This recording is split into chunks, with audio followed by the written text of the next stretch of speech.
Sa nakalipas na 6 na taon, unti-unting bumuti ang weather forecasting at nakapaglunsad pa ng pinakaunang microsatellite ang Pilipinas. Kumusta kaya ang hinaharap ng agham at teknolohiya sa ilalim ng liderato ni President-elect Duterte?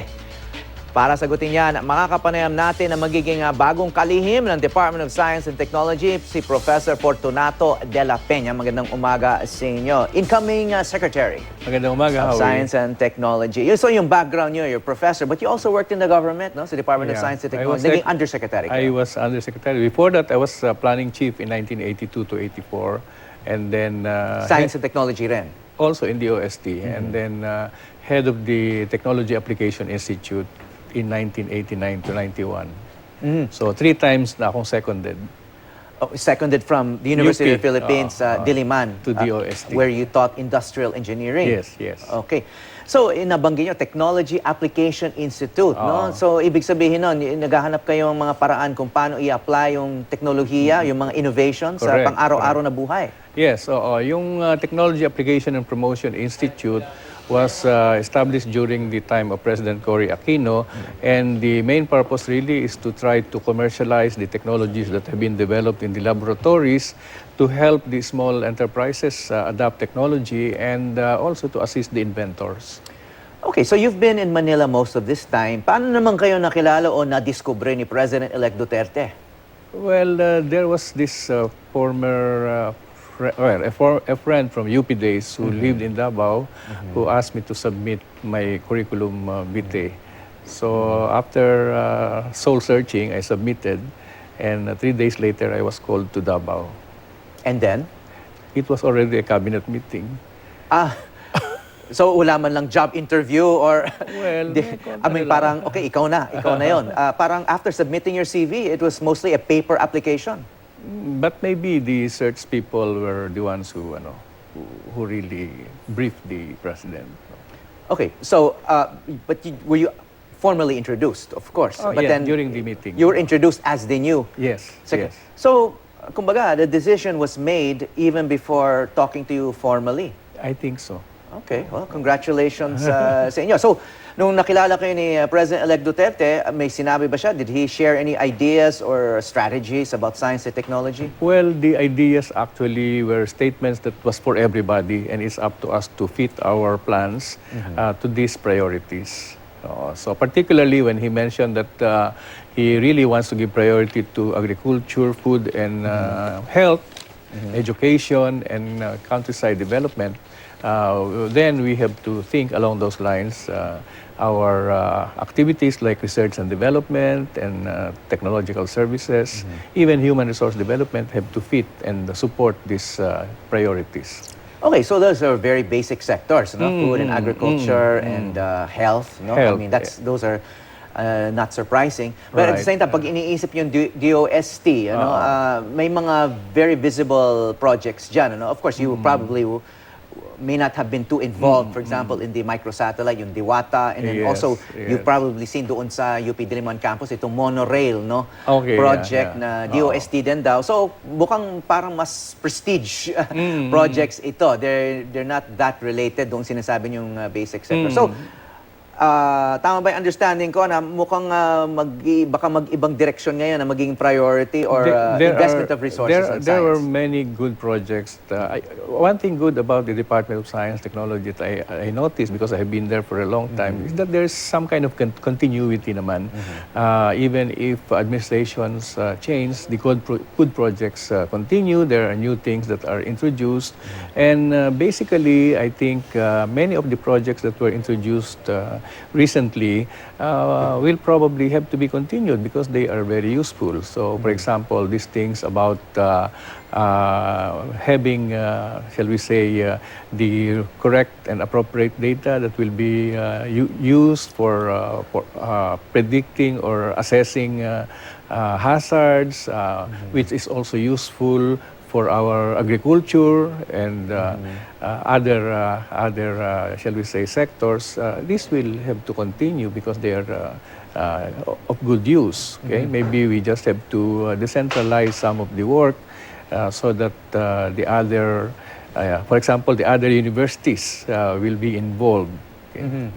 Okay, yung nabanggit yung geohazards. Ano? Alam ko, Oo. matagal nang may geohazard mapping ang gobyerno.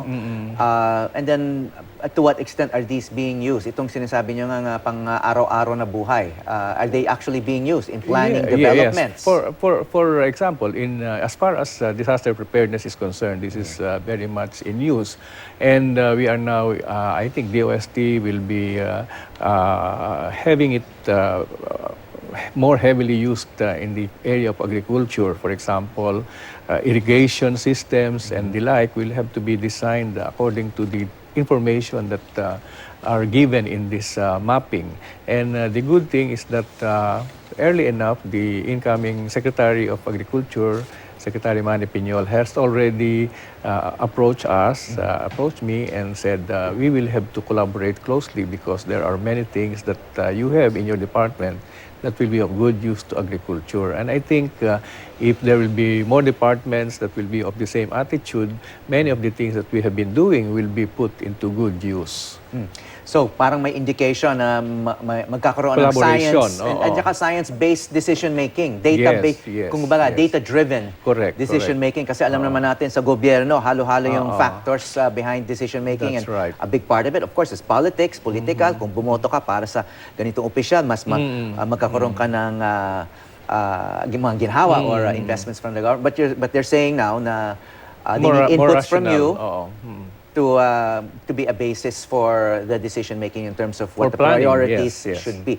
For example, sir, sa nabanggit niyo yung health, no? I mean, we do have some lists of leading causes of mortality and morbidity. Hindi kaya pwedeng gawing basis for priority yon.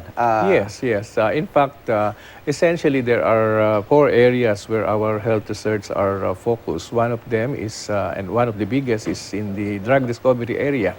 When we say drug discovery, there are really 2 parallel approaches. One is the identification of new chemicals that can be developed into drugs, but these chemicals could also come from our biodiversity.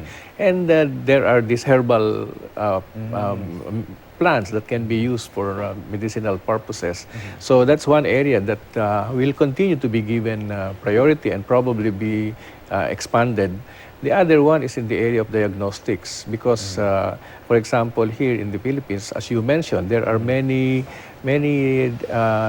diseases that really contribute to high mortality, morbidity, like we have dengue, for example. And at may bagong vaccine that's actually being used already. Well, I'm just talking first of the diagnostics because sometimes this is where the difficulty lies. You see, you have already been, your child has been in fever already for quite some time and you're not sure yet whether what it is. You know? So there has been developments and will continue to be having developments in the area of diagnostics. The other area, of course, is the area of equipment and the gadgets that are used for medical purposes, like implants, and others. Now, there are also researchers that will be focused on specific diseases so that we will be able to more or less predict and prepare for them. Okay, of course, we are a typhoon-prone country as well. Alam ko, matagal na may tie-up yung DOST and Pag-asa and the private sector as well. May mga naiisip ba kayong mga bagong projects or priorities doon sa weather forecasting, disaster risk reduction and response? Well, basically, one of the things that has already been put in place is the smooth communication coming from Pag-asa, for example, being delivered to local government units, to media and others, to the private sector who are involved in, let's say, transportation. I guess one of the more important thing that we have to address as far as weather forecasting is really the translation of the announcements into medium that will be easily understood by our citizens. Pag pinag-uusapan ng science and technology and technology, engineering, laging nga nababanggit yung brain drain, no? We have a lot. You mentioned your work in universities, no, and then going around other universities as well, and networking them, no. I mean, marami tayong tinetrain, no, na mga scientists and people and engineers. Pero madalas ang pangarap nila mag-abroad or napapirate sila. In fact, Pag-asa has that problem with weather forecasters.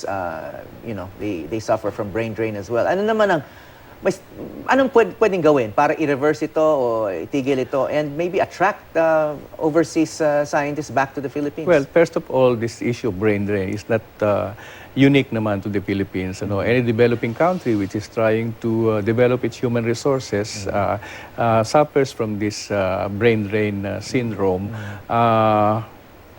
Particularly because you develop people in a certain way, prepare them for certain expertise, and then at a certain point, there is really no place to go. Okay, like not enough industries to absorb them, or not enough government research laboratories to absorb them, even if there is really a deficiency in terms of the number of people doing research as per international standards. But basically, I guess, number one, it will be tied up to the growth of the economy and also to the attractiveness of the Philippines for investments. For as long as the economy is not really growing as much as we would like it to be, then there is really that problem. Okay, because where do we place these people? We develop them, but where do we place them? There could be some stopgap measures. For example, in DOST, we plan to expand now this career incentive program for our scholars. So our graduate scholars will not complain anymore that they have no place to go. We will absorb them to our research institutes, even on a temporary basis, until they find the right place to work. Okay, and basically, I guess we have to do something about, shall we say, having our scholars think along the way of being patriotic, because I think it's very difficult to, for example, to counteract this with monetary incentives and all these things. Maybe the best way is really to give them the right atmosphere to work, or the right environment, and well, hopefully we can inculcate in them certain values, which I think is found when you go to other countries where people are, well, shall we say, very patriotic, and they really love their country so much that they would not easily, shall we say, leave. Sana nga. So it's a big challenge. So. In other words, kahit immerse sila sa research sa laboratorio, Exactly. their mind still is aware of the bigger picture. In fact, of national I'm development. thinking of having this program of immersing our scholars, the ones who are still studying, so that they will see how life is in the various parts of the country, so that they will see that they are needed, so that they will see how they can contribute later. Parang scientist to the barrio. Yes, Parang yes, ganun. yes. Okay. I think that's a good phrase. Maraming salamat sa inyo, Professor Fortunato. Yes, Peña. yes, yes. Thank you. Thank you very much.